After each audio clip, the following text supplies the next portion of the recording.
Hi, and welcome to this edition of the New Day podcast as we continue to explore the secrets of true leadership from Paul's words in 1 Timothy 3.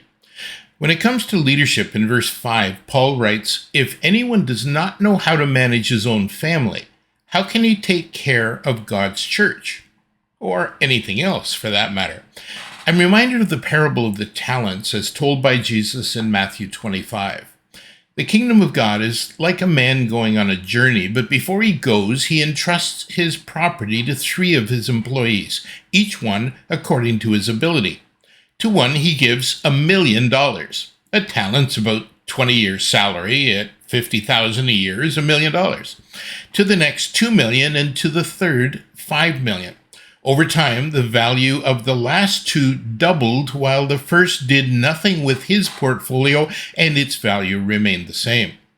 After a long period of time, the owner returned and asked for an update.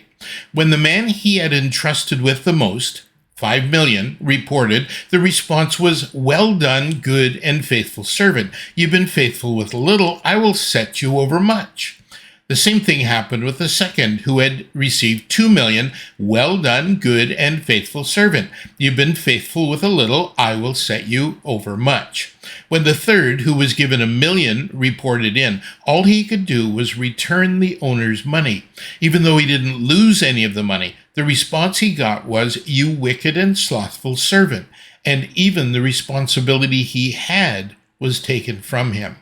We all face a variety of responsibilities in life. We've been entrusted with skills, gifts, talents, friends, families, spouses, children, jobs, ministries, grandchildren, parents, homes, cars, time. The list is endless. The question this parable raises is, what do we do with it? Is there a return on our investment?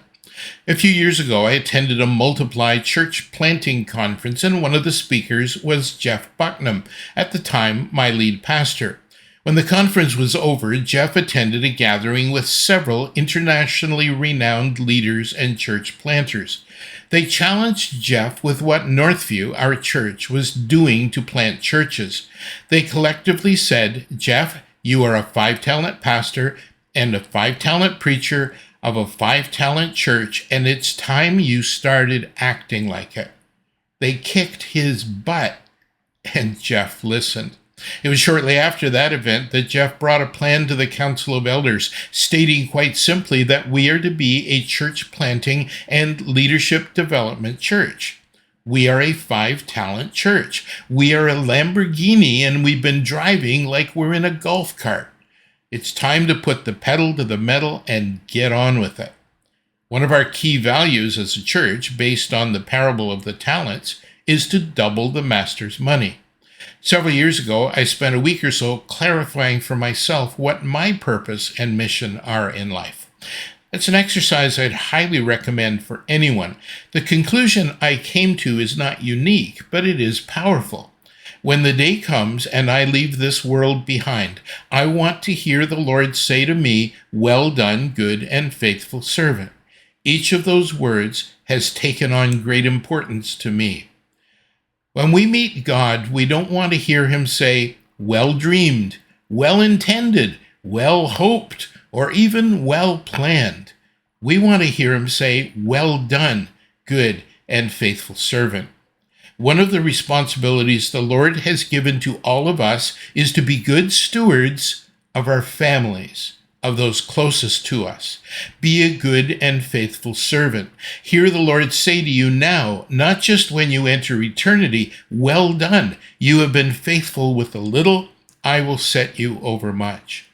I was at a conference many years ago when I was still teaching at Sunnyside Children's Center in Kingston, Ontario, when I was introduced to Lawrence J. Peters and the Peter Principle. I'd never heard of it before, but the idea is that people get promoted until they reach their level of incompetence.